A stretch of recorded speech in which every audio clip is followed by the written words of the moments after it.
प्रदेश की 11 लोकसभा सीटों पर लोकसभा चुनाव संपन्न होते ही दोनों ही प्रमुख राजनीतिक दलों के द्वारा अपने अपने जीत के दावे किए जा रहे हैं। पीसीसी अध्यक्ष दीपक बैज ने प्रदेश के मतदाताओं का आभार जताते हुए प्रदेश की अधिकतर सीटों को जीतने का दावा किया। जगदलपुर की राजीव भवन में आयोजित पत्रकार वार्ता में पीसीसी चीफ दीपक बैज ने बीजेपी पर जमकर निशाना साधा। उन्होंने कहा कि बीजेपी 400 सीटें जीतने का दावा कर रही थी, लेकिन 3 चरणों के चुनाव संपन्न होने के बाद बीजेपी को समझ आ चुका होगा कि वे 150 से ज्यादा सीटें जीत नहीं पाएगी। छत्तीसगढ़ ही नहीं, पूरी देश में बदलाव का माहौल है। भारतीय जनता पार्टी जरूर नारे लगा रही है 400 पार, लेकिन इस समय भारतीय जनता पार्टी 150 का आंकड़ा तक सीमित हो जाएगी। और मुद्दों की बात करें, भारतीय जनता पार्टी मुद्दा विहीन होकर चुनाव लड़ रही है।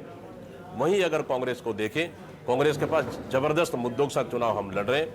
हमारे मुद्दे हैं युवाओं के लिए, हमारे मुद्दे किसानों के लिए, हमारे मुद्दे देश की माता बहनों के लिए, हमारे मुद्दे नौकरी के लिए, हमारे मुद्दे आरक्षण के लिए।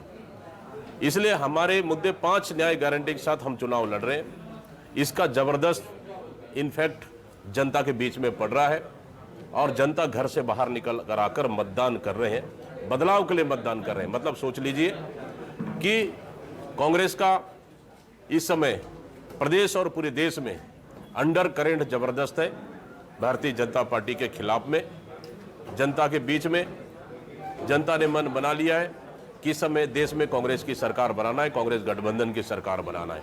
ये सरकार, मोदी सरकार 10 साल सत्ता में रहने के बाद भी सिर्फ झूठ बोलने का काम और जुमलेबाजी करने का काम किए। न कभी महंगाई कम हुआ, न कभी बेरोजगारी कम हुआ, न कभी काला धन वापस आया, न कभी युवाओं को नौकरी मिला, न किसानों को न्याय मिला, न माता बहनों को न्याय मिला। ये सरकार सिर्फ झूठ बोलकर सत्ता हासिल की है। इसलिए इस समय देश की जनता ने ठान लिया है कि देश में इस समय भारतीय जनता पार्टी को हटाना है और कांग्रेस गठबंधन की सरकार बनाना है। ये देश की जनता ने सोच लिया है।